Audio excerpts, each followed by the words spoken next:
All right. Good to see a lot of some familiar faces. Welcome everyone. Good morning, good evening and welcome to Bright Garden Voices meeting number 19. I'm Arnold Alaverdi, one of the co-organizers of this project. And Bright Garden Voices just brings people together to discuss anything relating to Armenians, Azerbaijanis, the states of Armenia and Azerbaijan, and anything relevant in that context. Today, I am joined by Yeghia Sheikhzada and Ali Hamidian as my co-hosts, and we will be discussing some of the latest developments that took place with regard to Iran. So, the latest developments between Baku and Yerevan include talks of a US-operated corridor that would traverse Armenia just north of the Iran-Armenia border. There's uncertainties regarding the nature and implementation of such a plan, which has raised questions about its consequences for Iran's interests and Tehran's reactions. We are joined by two analysts to discuss these developments with respect to the broader state of affairs between Iran and the South Caucasus, especially over the past 40 years. So now I will pass it to Yeghia, one of my co-hosts today, to introduce herself. Yeghia. Okay. Hello, I'm Yeghia Sheikhzada from Azerbaijan, currently based in Poland. I have been collaborating with Bright Garden Voices for the last 4 years. Now let's have Ali to introduce himself. Hello and good evening. This is Ali. I'm Iranian and currently I'm based in Greece. And I have been working on human rights across EU borders for the last couple of years. As Arnold mentioned, today we are having two guests, Rovshan Mammadli and Yeghia Tashjian. Rovshan is a Baku-based independent journalist and analyst, and he's focusing on Iran-Azerbaijan relations, the Karabakh conflict, and the reconciliation process between Armenia and Azerbaijan. He holds a BA in Israel Studies and a master's degree in international policy studies. And I pass it to Yeghia. Thank you.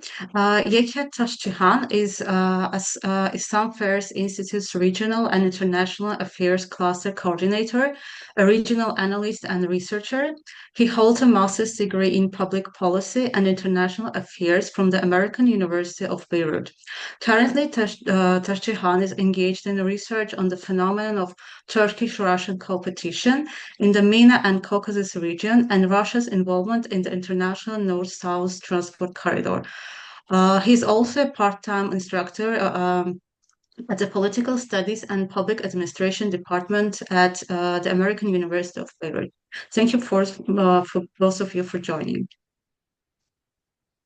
I will proceed with my first question, and this question goes to both of you, to Yeghia and Rovshan.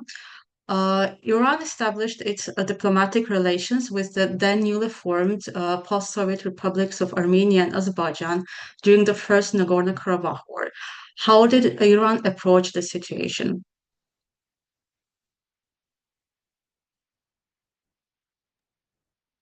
Should I start first or? Yes, please. Okay, thank you first of all for hosting me, and thank you for also the organizers for doing this panel. So I can say that Iran's approach to at least the two South Caucasian countries, Armenia and Azerbaijan, during the early 90s, and particularly also within the context of the First Nagorno-Karabakh War, was shaped, I can say, by geopolitical vulnerabilities, ethnic also composition in Iran, and also the regional ambitions. When the Soviet Union collapsed in 1991, Iran quickly recognized the three republics of the region, but its policy was to some extent very cautious and often I can say contradictory. Iran also sought to maintain diplomatic ties and balance to some extent ties between both. I mean, maybe Rovshan can talk more about Azerbaijan, but I can say that with Azerbaijan, Iran emphasized more on the religious and the cultural ties because of the Shia population and so forth. But also there was an overly nationalistic because I mean Azerbaijan was a secular republic, so there was a bit of fear in Iran, and also of course because when it comes to Armenia, Iran, I can say that saw the opportunity to secure a reliable northern neighbor to counterbalance the, let's say, the Turkey-Azerbaijan growing partnership in the region. And also from the Iranian perspective, Armenia provided, let's say, Iran with the buffer, so-called buffer zone against the possible Turkish-Azerbaijani strategic axis.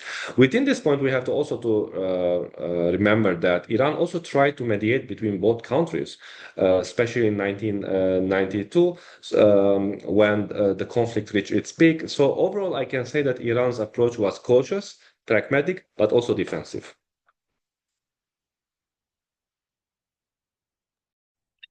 Yeah, may I?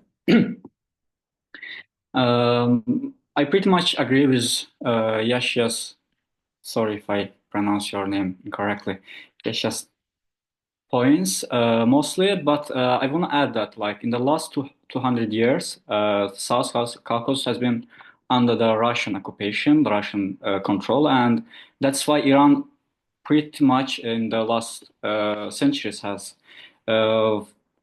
viewed the region as a Russian backyard. And with the independence of these three republics, Iran felt like kind of lifting of burden and an opportunity to pursue more active policy, foreign policy in the region. And in this regard, Iran's policy vis-a-vis Azerbaijan has been mostly based on cultural and religious affairs. Meanwhile, with Armenia, based on strategic, more strategic approach. But specifically in the context of the First Karabakh War, we should mention that Iran back in that time had already had problems with on its eastern and west, in Afghanistan, Pakistan, and Iraq. And with the start of the Karabakh War, Iran didn't want to face another influx of refugees from the north and another conflict on its northern border. And in this context, Iran has always been interested in stability on its northern borders, but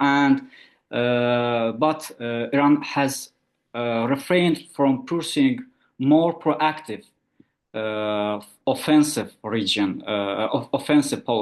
policy in the region, and it's partly also stems from Iran's concept of foreign policy. Iran's concept of foreign policy is defensive realism, and in this regard, like Iran has always tried to protect itself from the potential problems, from the potential conflicts, threats to its national security interests.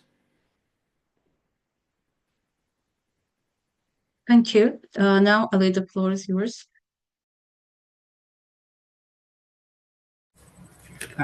Thank you so much. I wanted to proceed with asking Yeghia how Iran's relation with Armenia and Azerbaijan relations have evolved since then, and then I will proceed with Rovshan again.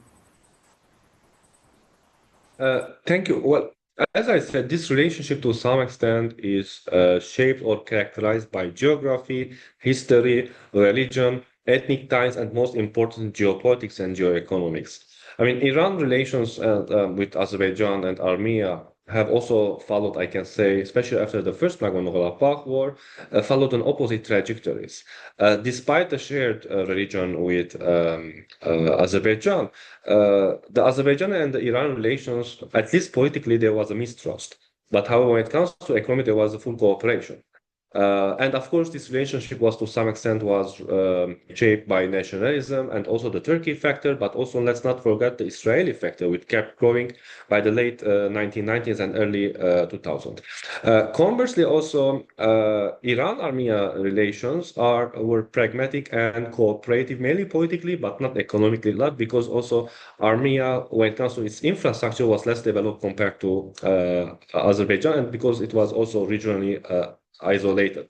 So the relationship between Armenia and Iran was, to some extent, I can say, driven by shared isolation, because Iran was also isolated, and also geostrategic needs in the region.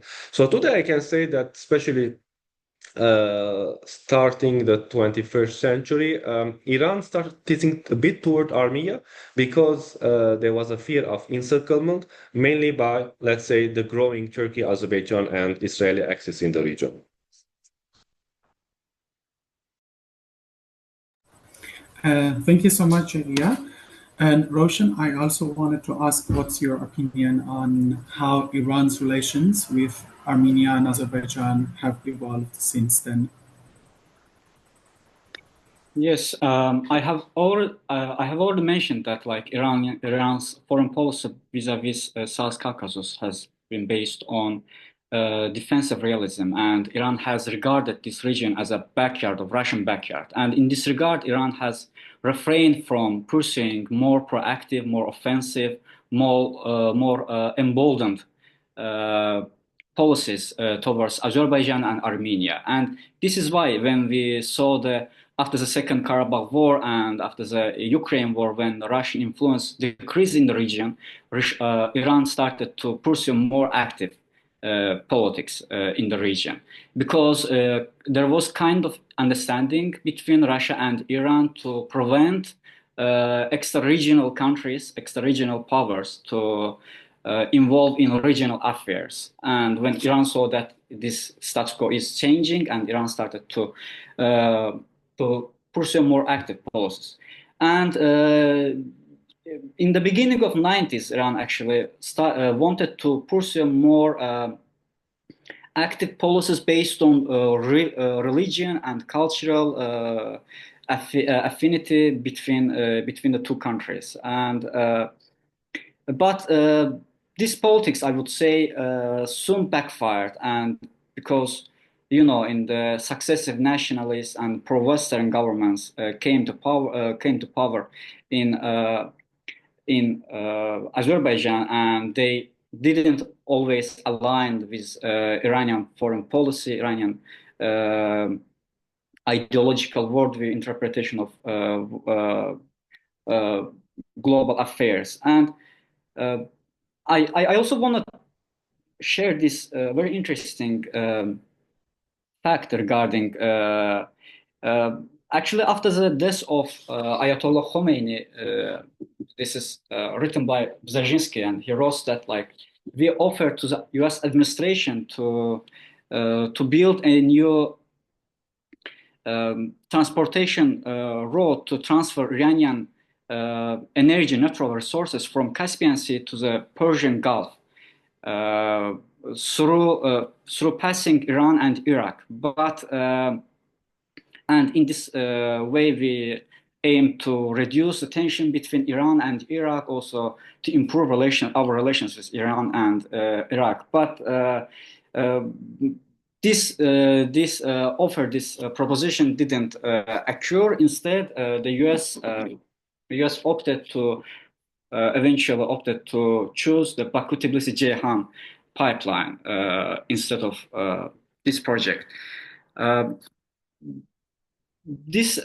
think this event also explains the kind of rivalry between the two countries. And also, I also want to mention that in the last, I would say, since the Stalin, Azerbaijani national identity is kind of reconstructed based on Iranian otherness, Persian otherness, and there is kind of conflict between Iranian and Azerbaijani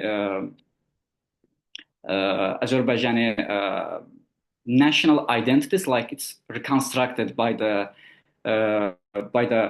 successive powers, and it also affects to current affairs between the states.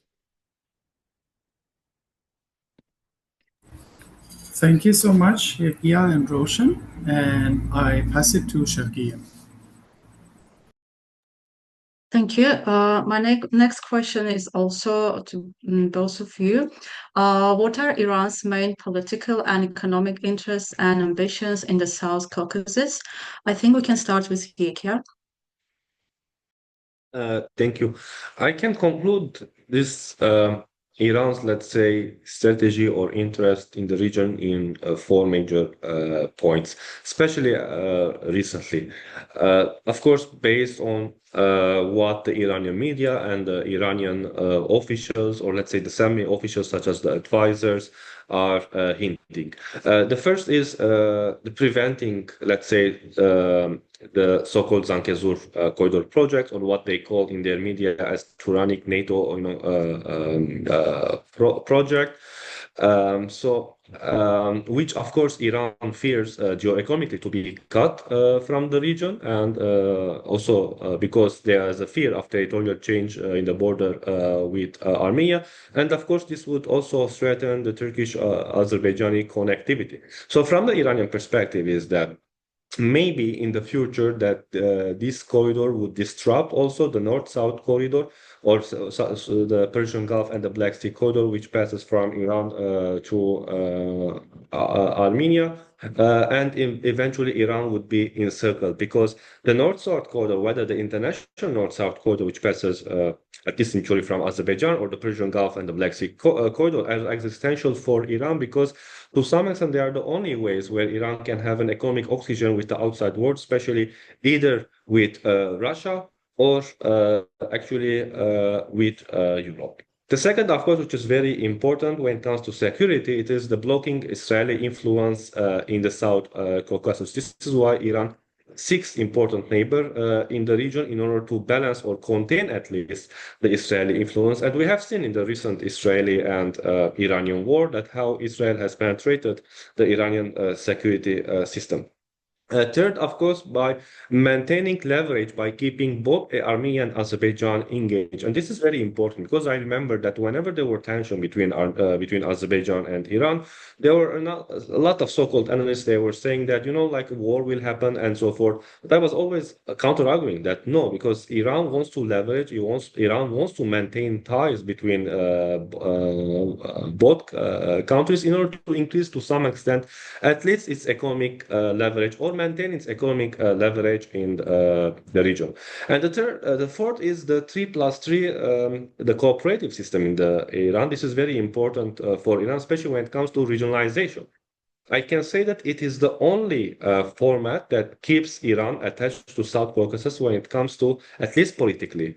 And this is why also Iran is betting that Armenia will remain in the Eurasian Economic Union, because by having Armenia in the Eurasian Economic Union, Iran's economic leverage and economic interaction with the Central Asian countries, Russia and the South Caucasus will increase. So there's a trend of regionalism that we have to study in the future, that it is within this trend also Iran is trying to increase its interest in the region.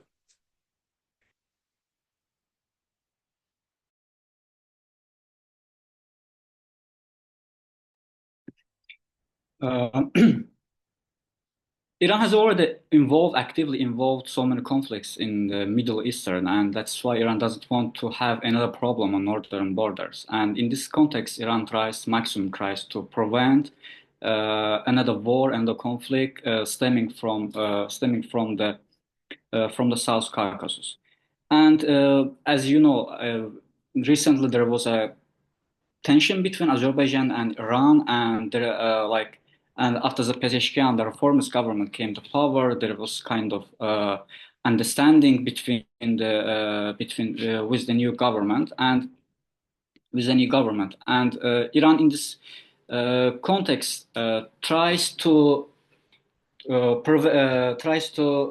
keep these working relations with Azerbaijan, but at the same time to improve its relations with Armenia, to have a new strategic partnership agreement, working on the strategic partnership agreement, and also conducting military trainings and frequently opposing, at least local opposing, to the establishment of the transit road or the diminish of sovereignty, territorial sovereignty between Armenia and Iran. And in this context, I think there will be underlying tensions between Azerbaijan and Iran, but there is kind of modus vivendi between the two countries, which keeps from the clashing, from the open confrontation between the countries. And economically, I agree with my colleague. The first one is the north-south transport route. Also, Iran has ambition to reach to the Black Sea through Armenia and Georgia, but this ambition is right now is far from the realization. And also, Iran has considerable and positive trade between with Azerbaijan, and it's the south is it has very positive effect on Iranian economy, and that's all my comments right now. Thank you so much. Ali, over to you. Thank you so much. I will address it to Rovshan, the question. And it's about what are the popular perceptions in Azerbaijan regarding the Iranian state, Iranian society, and the people of Iran. And you think, does it impact the interstate relations? And if so, how?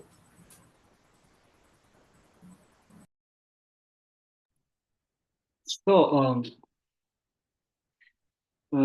popular perception of Iran in Azerbaijan is not that much good, I would admit, and there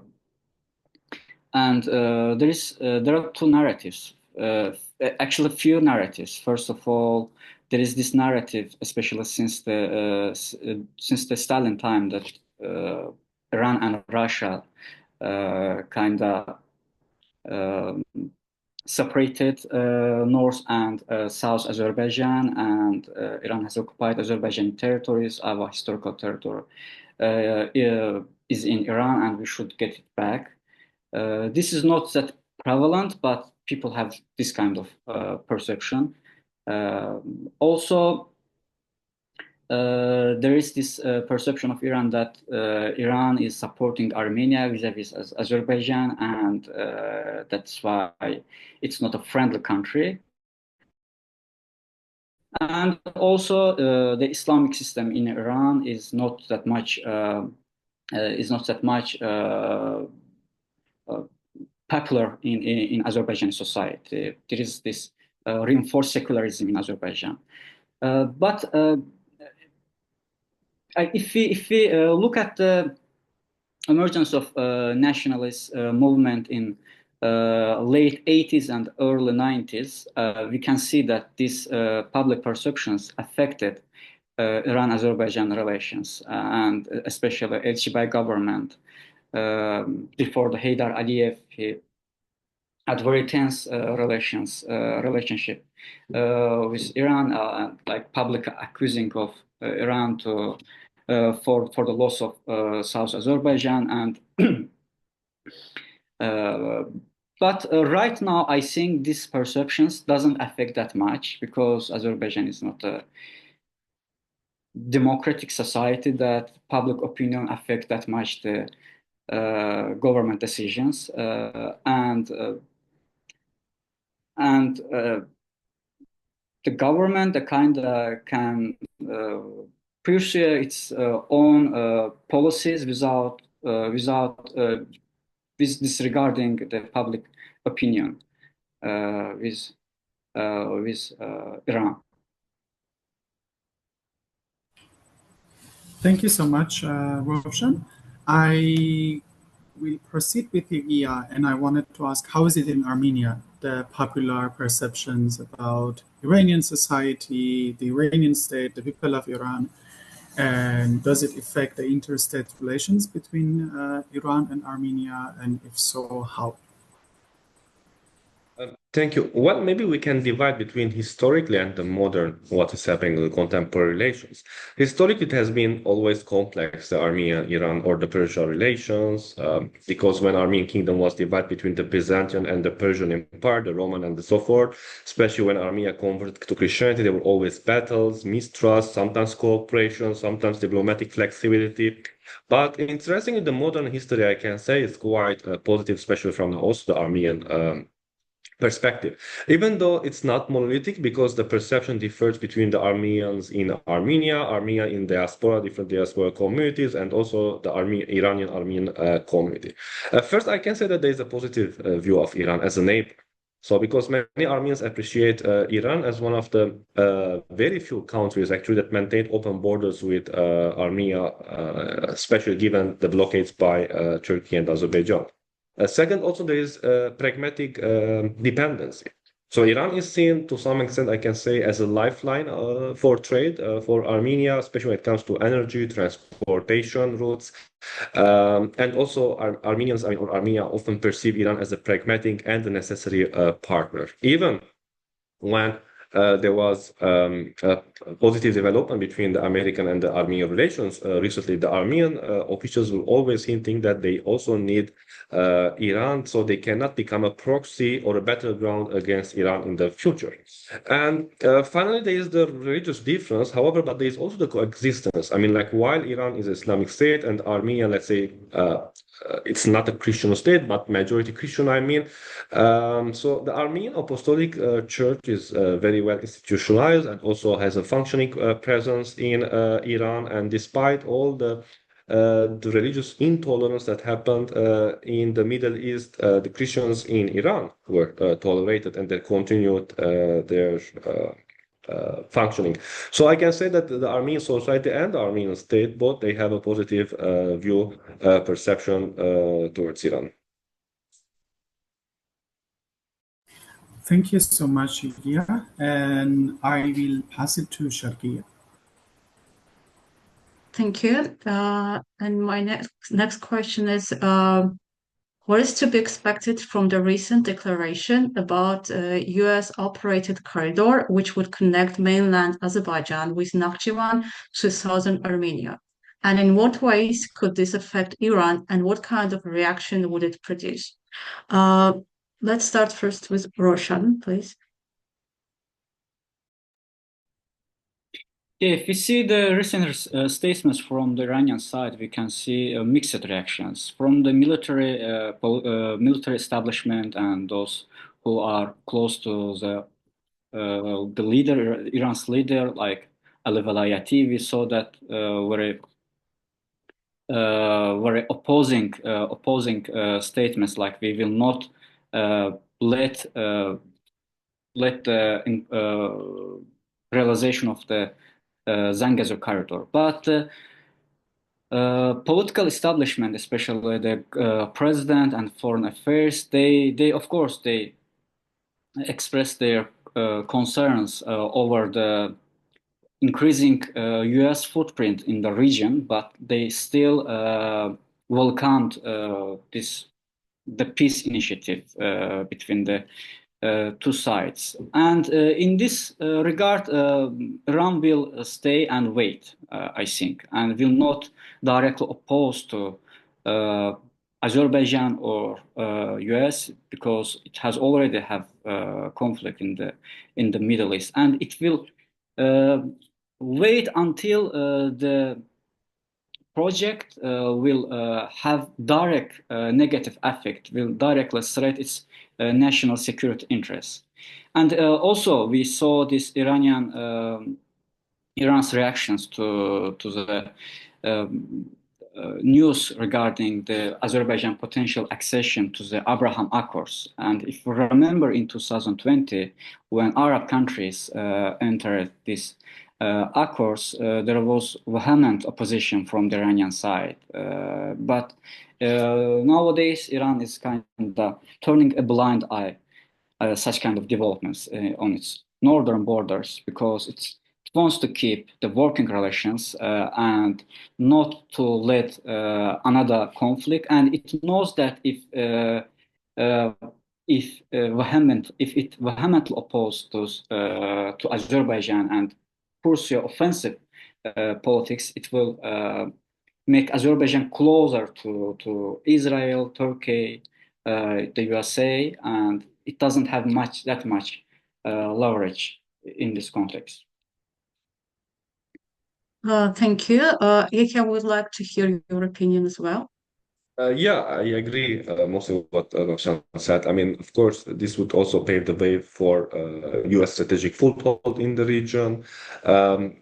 If I was an idealist person and read the text, I would say that it would also trigger the diversification of transit routes. Also, it would enhance the U.S. Influence in the region, but also diminish the role of the Russian and the Iranian role, because also the main argument is that these trade routes will bypass Russia or Iran. But also I would argue that these two countries have shown in the last years that they were very pragmatic. So we cannot say that if a peace deal is signed in the future and there is normalization, directly the Russian influence will decrease, because let's not forget that the railways in Armenia are managed by Russian companies. So the Russians may get a certain something from the pie. And it seems that the recent Iranian high official visit and the present visits to Armenia, it seems that the Iranians also, whether they took certain guarantees or maybe they are indirectly talking with the Americans and Europeans for certain guarantees, we'll see this in the future. However, also there is component that, as I said, that definitely Iran would lose its economic leverage, because this is a question. Let's say that if the Trump's corridor or route, whatever we say, will be implemented, that what will happen the future of the Aras corridor, which the Iranians offered to connect the Azerbaijan proper to Nakhichevan? Will that route also be operational? What's its value? Also, to some extent, there will be economic isolation and also reduced energy influence, because if pipelines in the future will be constructed, let's say from Azerbaijan proper to Nakhichevan through the Armenian territories, then also the pipelines that used to operate from Iran to Nakhichevan maybe will not be like very significant in the future. Of course, there is the concern of the geopolitical encirclement, because still, especially from the Iranian conservative media, we see that there is a fear that the Americans will control this route in the future, and also there will be like strategic encirclement for Iran, and maybe Israeli intelligence companies will come and invest there, and also this will disrupt the regional stability in the region. And of course, the internal risk from the Iranian perspective, there is this argument that in the future maybe Azerbaijan would attack or take control over this trade route and over Sunni. So it means that this would push maybe in the future or trigger separatist movement in northern Iran. So all these fears are there. At least I'm not just saying or making a literature review in the Iranian media, but also what conservative officials. And this is very important, that Iran is a highly institutionalized country. So we have to take into consideration what the president is saying and so forth. But when it comes to foreign policy and security or defense, let's say, institutions, usually it is controlled by the IRGC. So this is why we have to take always into consideration what the soft diplomats are saying, but at the same time not close an eye over what let's say the conservatives and the military people are saying. Though this does not mean that what the military people and the conservatives are saying is always true, but it seems that division of labor. So we have to take this into consideration. I also want to add one point, if you let me. Also, we should take into consideration that there is another bigger, much more larger project which involve Azerbaijan, Iran, and Russia's international north-south transportation route, and Iran is much more interested in the realization of this project, and Iran doesn't want to put this project at risk by having crisis with Azerbaijan, and because Azerbaijan has kind of leverage over the regional countries, not to block implementation of this project. This factor also, and I also think that during the after the Second Karabakh War, and especially during the presidence of late Ibrahim Raisi, the IRGC took much more prominent role in foreign policy vis-a-vis Azerbaijan and Armenia, and we can look the Mehdi Sobhani, Iranian ambassador to Iran, is also IRGC backed, as part because like. Usually, Iran's ambassador to the Middle Eastern countries are from the IRGC backed, and we can see that Iran had increased its security-driven policy towards the region during these times. But I think since Pezeshkian took office, Iran is gradually can at least at some degree decreasing its security-driven, hard security-driven policy towards Azerbaijan and towards the region, and the civilian government takes much more prominent role.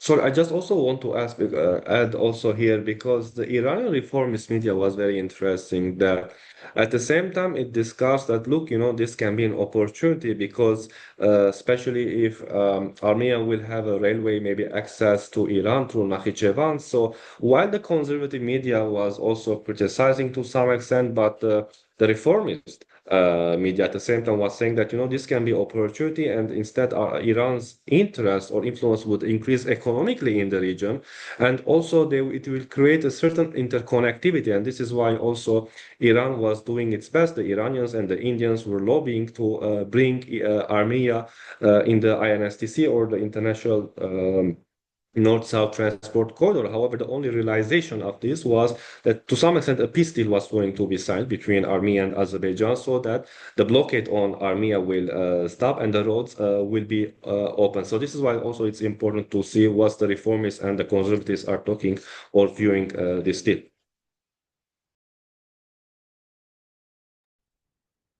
Thank you. And I would like to pass it to Ali.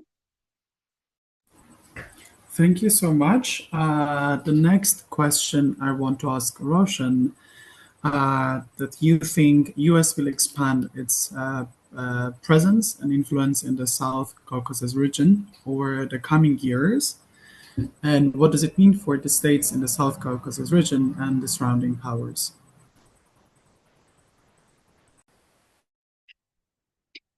Of course, right now we cannot talk about the military presence of the United States in the region, but we are seeing that in this way or that way, the US and Western powers are increasing their footprint in the South Caucasus, and it of course leads to concern in Iran and Russia. And usually, historically, Western, particularly US focus point in the region was the Russian threat, Russian influence. But we're also seeing that Israel wants to include Azerbaijan into the Abraham Accords with U.S. backing, and this will lead more U.S. focus. It will take U.S. focus from the Russia into the Iranian activity in the South Caucasus, I think.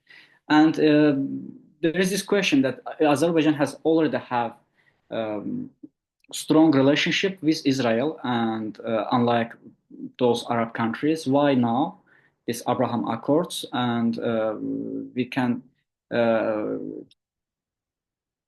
because this to 907 amendment to the amendment to the 907 amendment to the Freedom Support Act of the US regarding to direct military aid to Azerbaijan, and nowadays we are seeing that Azerbaijan is with Israel backing tries to gain the momentum with Trump administration and to improve its relationship and bring the US presence to the region, at the same time increasing its tension with Russia.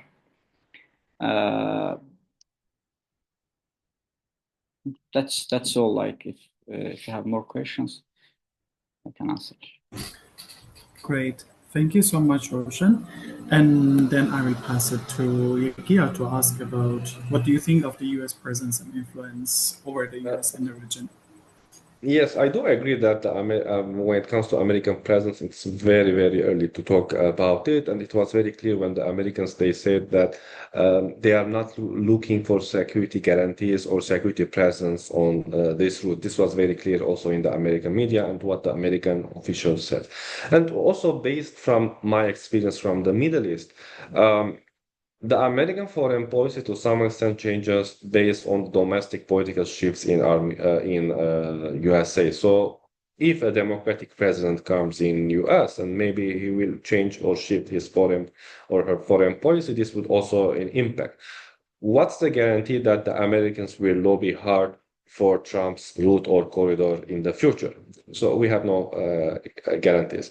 However, also I think from the American perspective, at least what the neocon are talking about, that this route can be important for them when it comes to increasing their leverage on China. That is to have a base, whether not just a military, I'm talking about maybe a political base, in order to have a leverage on the east-west corridor or the east-west route. So not just by having a leverage on China, but also having a leverage on Europe in the future. This is why their presence is important in South Caucasus and also in Armenia maybe in the future, and this is why maybe they are investing politically there. Though still this is very early, because also the region, despite being smaller compared to the Middle East, it's very complicated region. It has also many regional actors, Turkey, Iran, but also Russia. India is becoming very proactive player. Of course, we have China and the Belt and Road Initiative and increasing China's influence.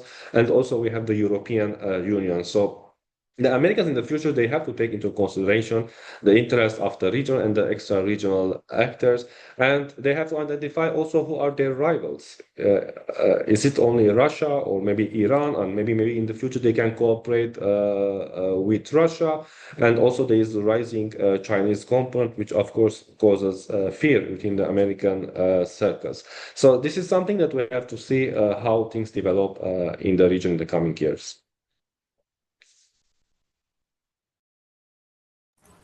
Thank you so much, Yeghia.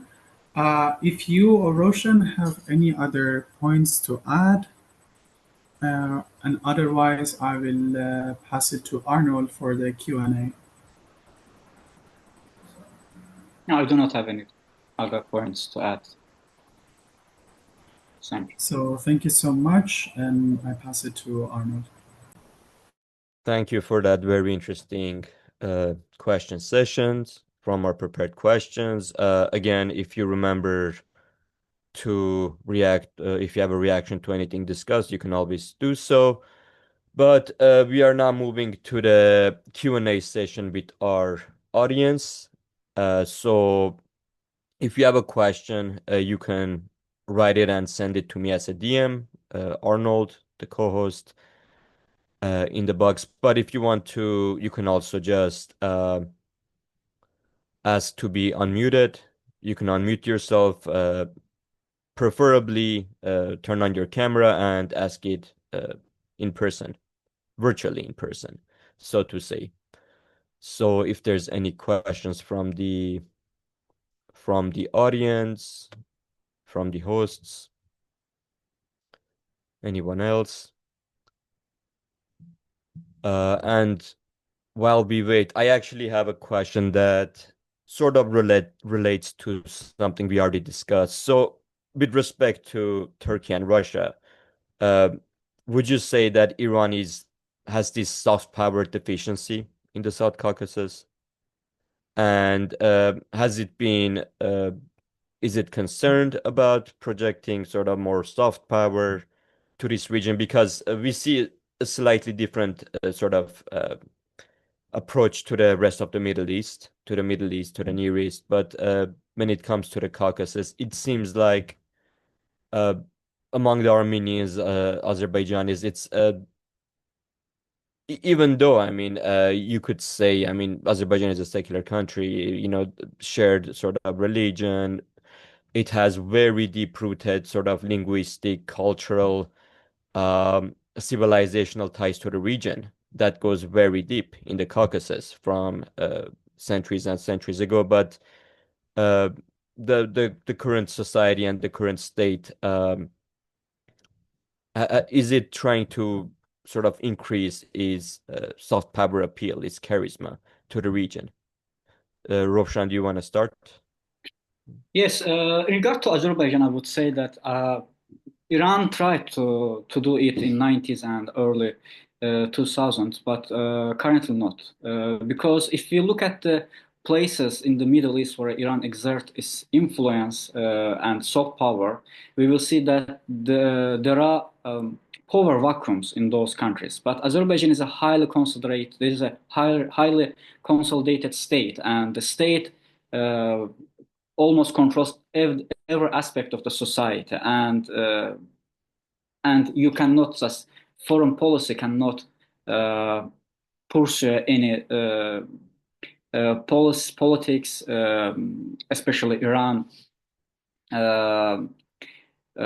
freely.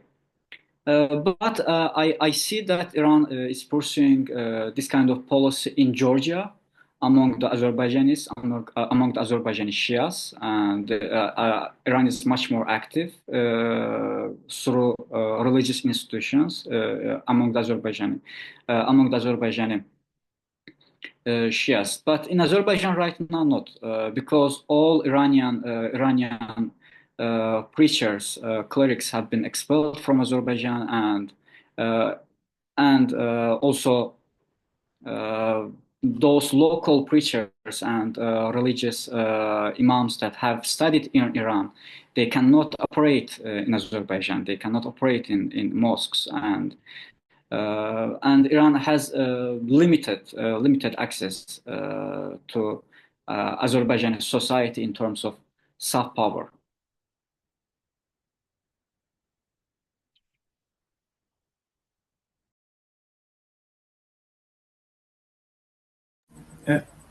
Arnold, you are muted. Apologies for that. Yeah, I was just going to ask Yeghia about his opinion about Iran and how concerned is it about projecting soft power and what has it done so far?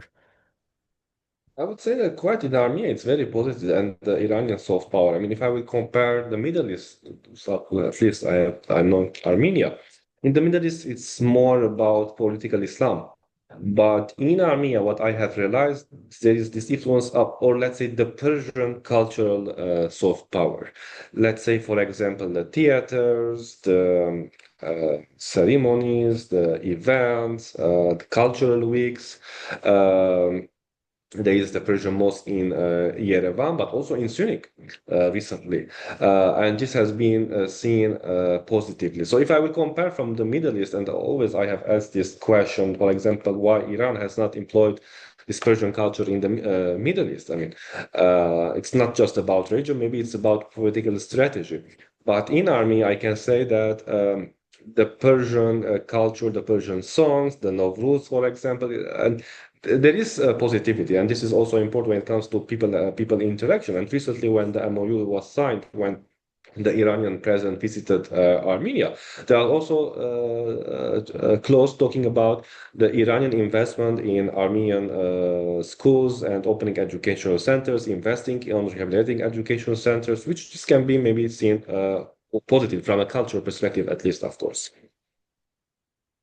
Thank you. And just a quick follow-up on that. and probably Rovshan would be more sort of familiar with this. Is there a sort of orientalizing Soviet element? Like how was the image of Iran sort of in the Soviet republics or the broader Soviet image? Because I grew up, for example, in my teenage years, my closest friends are from Armenia, and they have this like very oriental, backward sort of image of Iran. And is that just due to broader perceptions, mostly in the West, or does that have also sort of Soviet? Is there a Soviet element there? That's been probably changing, of course, in the past decades. But Okay, I am not that much expert on this topic, and I will not have an expert opinion on this issue. But I can say that during the Soviet time, and especially after the Islamic Revolution in the last 12, 11 years in Azerbaijan, there was much more, in compared to nowadays, there was much more positive attitude towards Iran, and because of its anti-Western, anti-imperialist stance, and also in early 90s there was kind of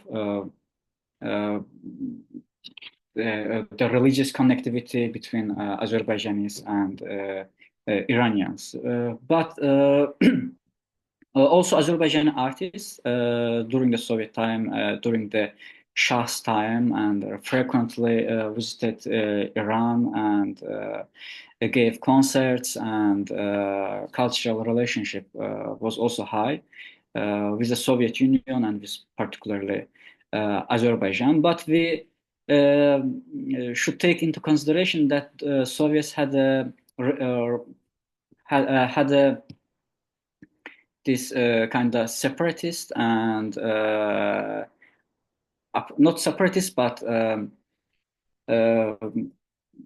to have a South Azerbaijani state in northern Iran. And if you remember, during the World War II, Soviet armies invaded Iran, and after that there was a USSR-backed short-lived state, kind of unofficial state, and Iran. That's why Iran has always felt this, as I mentioned in my early conversation, that Iran has always felt this Russian burden, Russian threat on its northern borders, and has kind of hesitated to give to create an opportunity for Russian influence inside the country. And Yeghia, do you have anything to add on this topic from your, I mean, you're not from like you weren't born in sort of Soviet Armenia but you visited there a lot and you're always in contact. So any perceptions you have? I mean, knowledge is very, very limited, as you said, on this topic. But I can say that from the Iranian perspective, I can talk at least what I have read to the Soviet and so forth.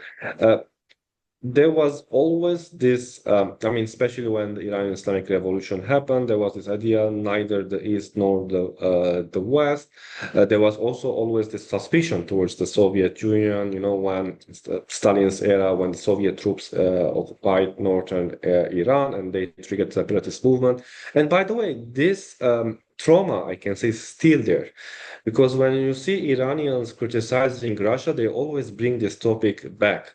Even though, I mean, developments have changed, today Russia is not the Soviet Russia, but always there is this, to some extent, memory sometimes they bring back, especially when it comes to political divergence or issues between Russia and Iran. However, as I said, my knowledge is very limited on this topic.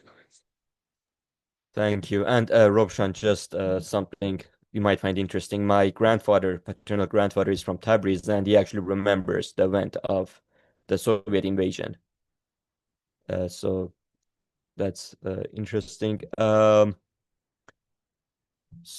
We have a hand from our Diego. Diego, please turn on your camera, unmute yourself, and go ahead. Yes. So I wanted to ask, now that Syria has changed the government, and you have talked a little bit how Iran is always a little bit suspicious of Russia as well. Will it be a possible thing to say that Armenia is maybe like one of the best friends Iran has? Like, who are the best allies Iran has nowadays in the world besides, I don't know, Venezuela? Like, I cannot think of who is like an ally that Iran has, that they can feel they can trust without suspicions, without threats.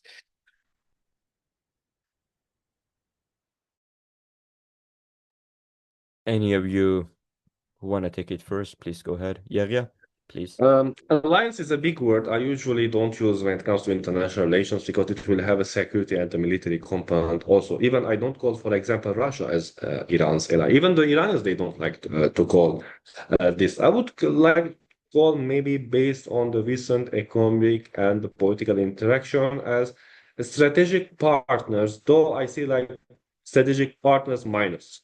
Still, they are not. It's not like China-Iran relations or Iran-Russia relations. However, there is a strong cooperation. There is a trust.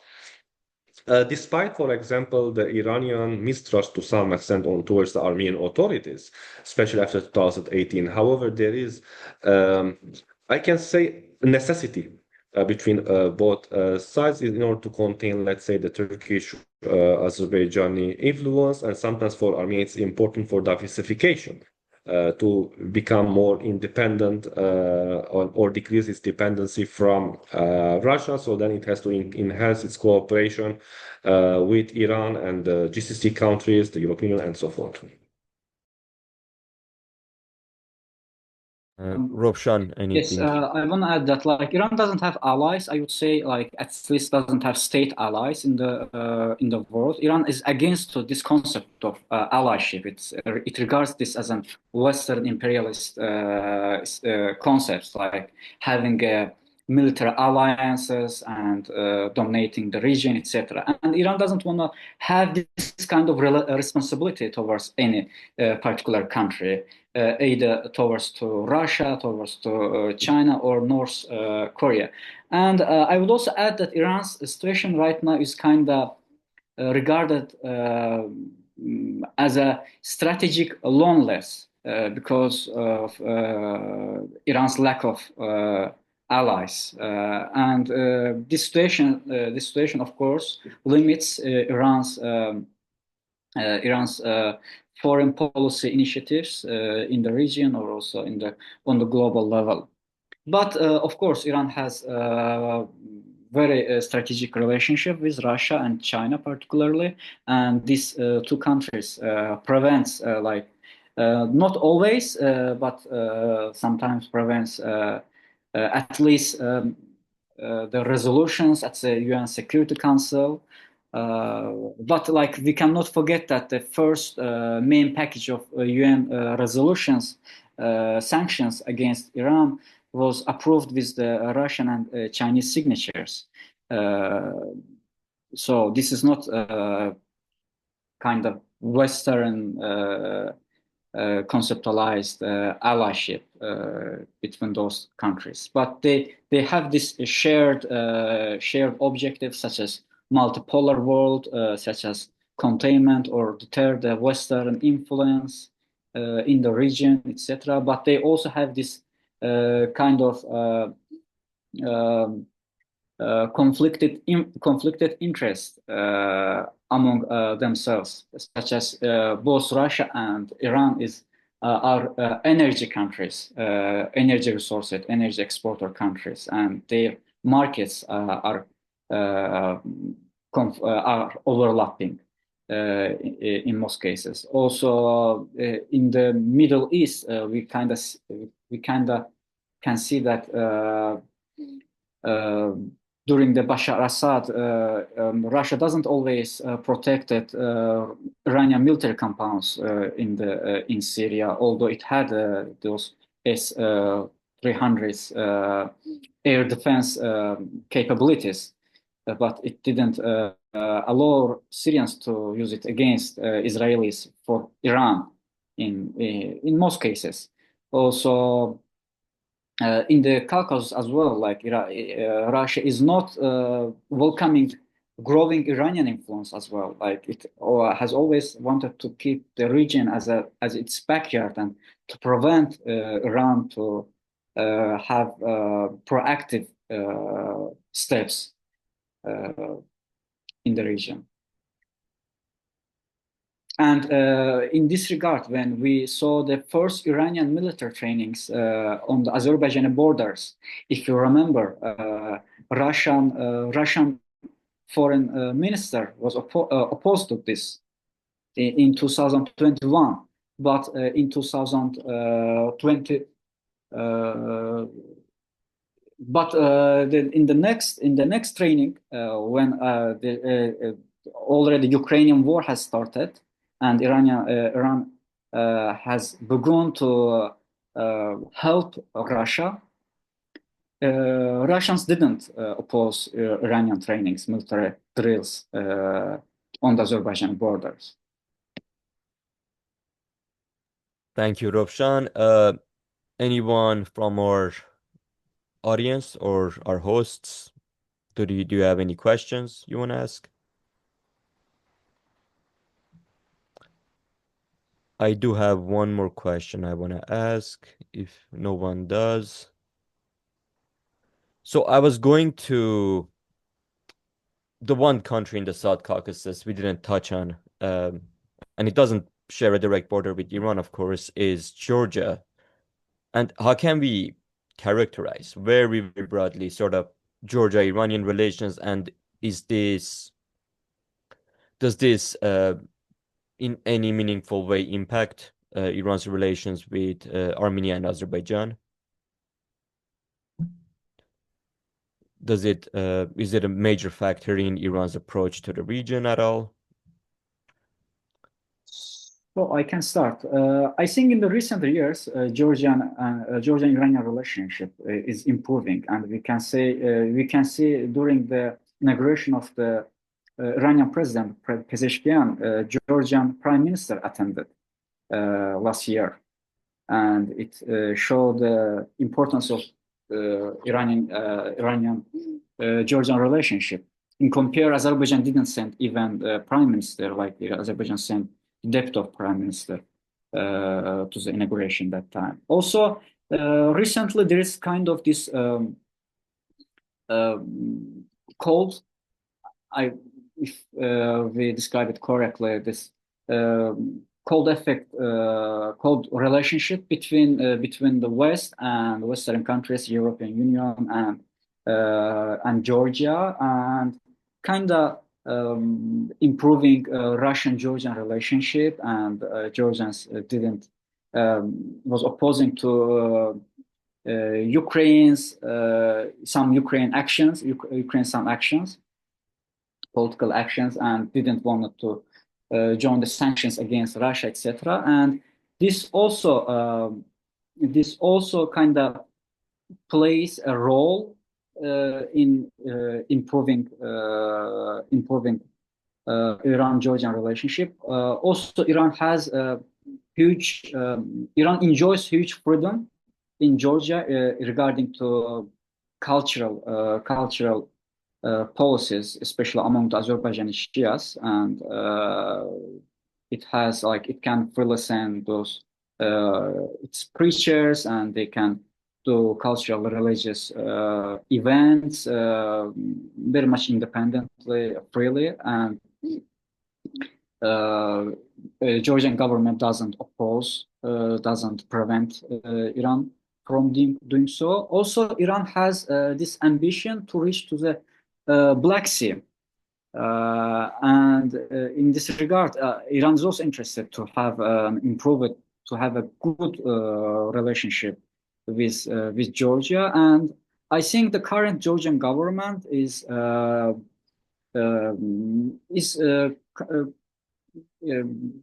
government satisfying the Iranian interests in terms of foreign policy. Yeah, thank you, Rovshan. And yes, of course, we didn't touch much on it, but yeah, the connectivity to the Black Sea, of course, is something that Iran is concerned about. And Yeghia, what are your views on Georgia?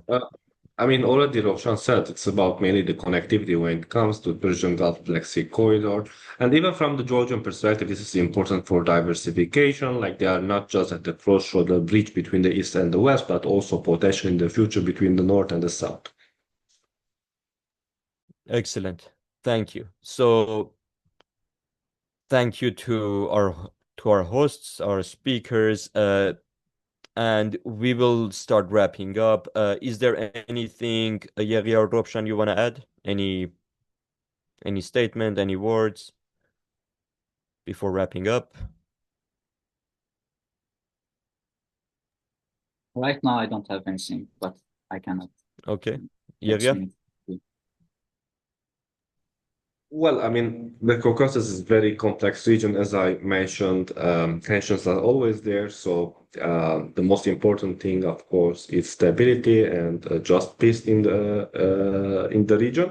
We'll see how things will develop in Ukraine, because a lot of things are dependent on the future relations between Russia, USA. Whether Russia will make a comeback to the South Caucasus, at least that's, I'm saying politically, not economically. The interaction future between Russia and Turkey. So a lot of things are dependent on this, and of course China's role, China's growing role in the region. Yes, definitely. So yeah, we will all have to wait and see what happens in the aftermath of the Ukraine war. Thank you everyone, our hosts, our speakers, Yeghia, Rovshan, a lot of insightful points and comments. Thank you to our audience who joined us. This meeting is recorded and will be made available on YouTube and on social media. So yeah, that's it. That's meeting 19, and we hope to see you back all in our next activities. Cheers and thank you. Thank you all. Thank you. Yeah, Rovshan, Shargia, Ali. Thank you. Bye-bye. Thank you, everyone. Thank you. So Ali and Shargia, if it's recording, please